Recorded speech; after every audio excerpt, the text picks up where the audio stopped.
Greetings, I'm Shaun Pruitt, Zacks equity strategist. Today, I'm going to be discussing whether GM or Ford stock is the better auto investment for 2026. So investors may be wondering if the strong momentum in General Motors or Ford stock will continue this year after impressively outperforming the broader market and most of their auto peers in 2025, including Tesla. So defying fears of slower EV growth and higher costs associated with President Trump's liberation tariffs, these legacy automakers have been able to post better than expected financial results. And GM has also excited investors with a strong cash generation and stock repurchase program, while optimism has grown for Ford's operational execution as well amid the company's restructuring and cost-cutting initiatives. So GM stock has spiked 65% in the last year to new all-time highs of over $80 a share, as you can see here, with Ford shares up more than 40% and near a 52-week peak of $14, as you can see there. So both outperforming the broader indexes and their auto peers, including Tesla. So GM's EV growth has outpaced Ford, and it's nowhere that EV sales in the U.S. declined broadly during Q4 due to the expiration of the $7,500 federal tax credit for new EV purchases.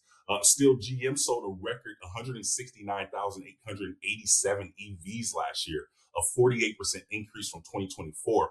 And this was despite Q4 2025 EV sales dropping to just over 25,000 vehicles compared to 43,982 in Q4 2024.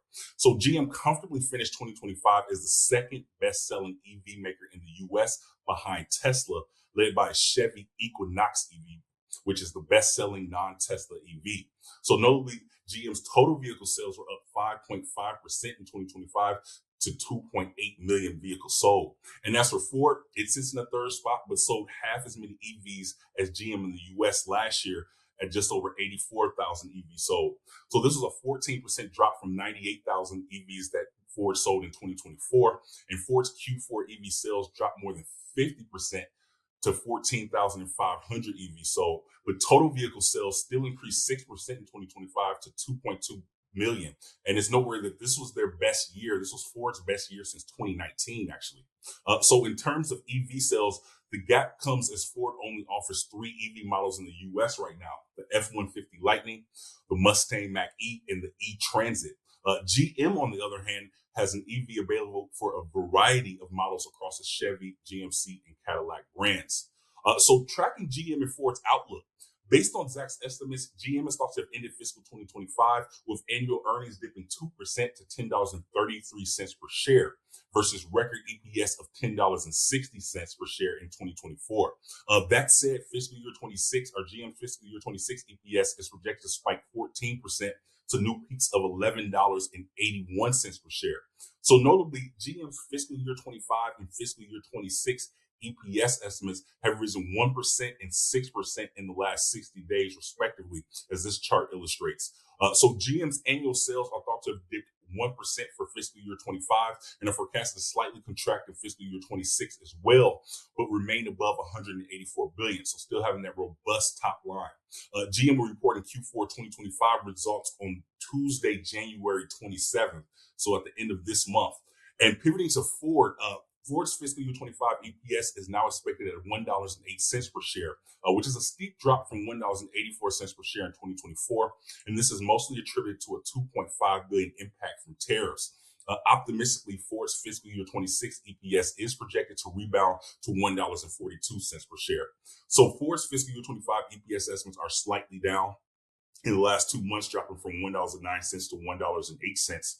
Although fiscal year 26 EPS estimates are modestly higher over the last 60 days, but have dipped from projections of $1.44 a month ago, but they started at $1.39 60 days ago.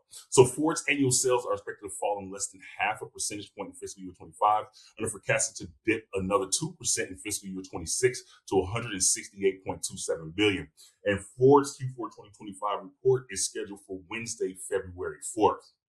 So the return on investment capital comparison, which is a really unique comparison and something that investors should keep an eye on, is that automakers do have very low return on invested capital, or ROIC, as they have capital intensive business models that require billions in fixed assets for factories, equipment, robotics, and supply chain configuration, of course. So furthermore, GM and Ford are in a long, expensive transition regarding EV investments while operating in a structurally low margin environment where the cost of capital is higher than the return on investment capital, or the ROIC. So to that point, EV production is raising their invested capital long before they generate meaningful profits, pulling down their return on invested capital.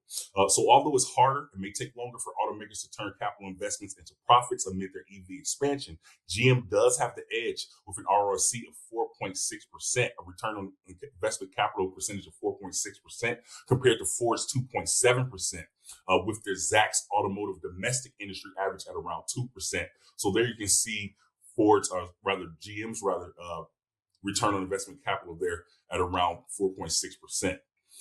So valuation and dividend comparison. So even with their return on investment capital being well below the admirable level of 20% or higher, GM and Ford still make the argument for long-term shareholder value, with both stocks trading under 11 times forward earnings and offering dividends, unlike many of their auto peers. So GM does have the edge in terms of valuation as well, though, considering the trend of positive EPS revisions is magnifying its cheaper PE multiple of 7 times forward earnings, which you can see right there, with Ford at 10 times and still noticeably beneath the industry average of 14 times.